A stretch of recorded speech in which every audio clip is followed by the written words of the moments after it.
everybody.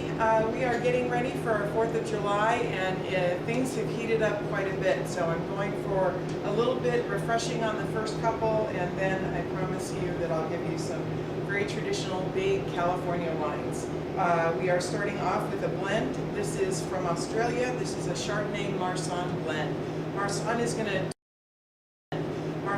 to tone down the notes of the Chardonnay and make it a little bit rounder, very refreshing. And then, because you've been with me so long with the rosés, I'm not putting a rosé on this week, though I have plenty to purchase.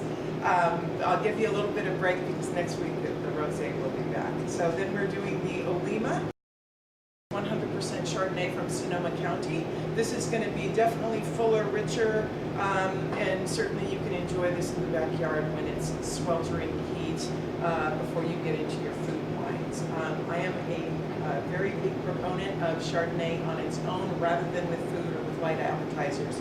I think that a lot of the profiles of Chardonnay are a little bit too heavy, and they don't always pair well with food unless it's a French one.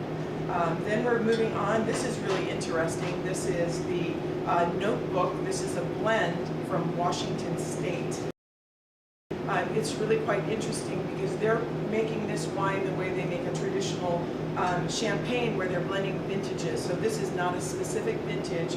They've blended several different years, and I'm going to cheat and look. This is Syrah, Merlot, Cabernet Sauvignon, and then 7 other grape varietals that they've blended in here. We really like this and thought it would be kind of a fun wine for 4th of July. Then we're moving on to what I consider to be the perfect barbecue wine, which is the Dubose Syrah. I'm always a huge fan of Syrah with barbecue. Pretty much anything on the grill, Syrah is going to go nicely. If you need something with a little spice, a little kick to it, we've got the new vintage of the Chrissy Raymond 5 Vintners. You may remember that we featured her wines before, and we also did a really nice brunch with her. She's from the Raymond Berenger dynasty in Napa Valley, and she makes some really good boutique-y, but very approachable wines. This one's 100% Zinfandel, and again, that classic spiciness. So if you've got anything with a barbecue sauce, the Zinfandel is going to be wonderful. For those of you that cannot help yourself, I have included a Cabernet Sauvignon. This is the Olima Cabernet Sauvignon. Nice classic profile, black cherry, plum, cassis.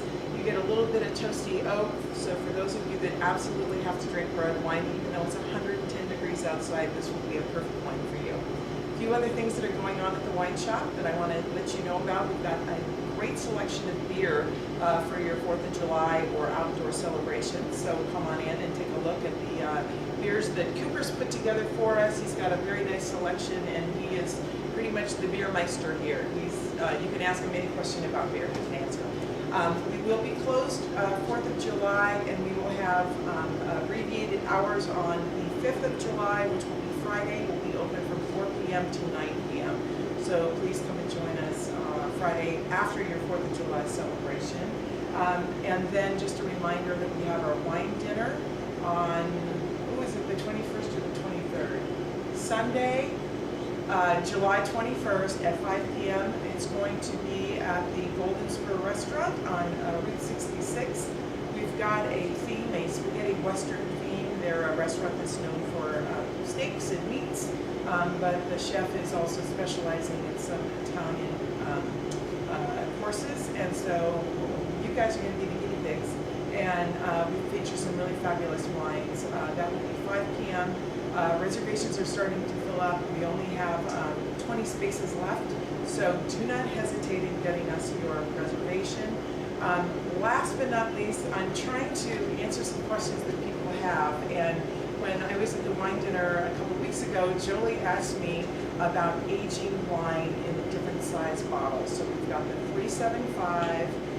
There's the 750s, and then we've got the larger Magnum, which is the 1.5 liter.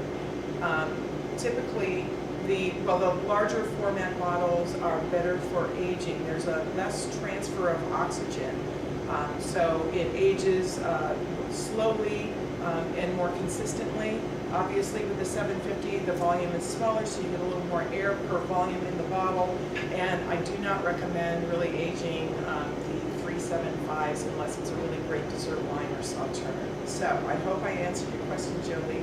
And we look forward to seeing you this week. Even though it's going to be a short week, you're going to have to come in on Tuesday, Wednesday, Friday after 4 p.m. and then we'll be on regular schedule for Saturday and Sunday.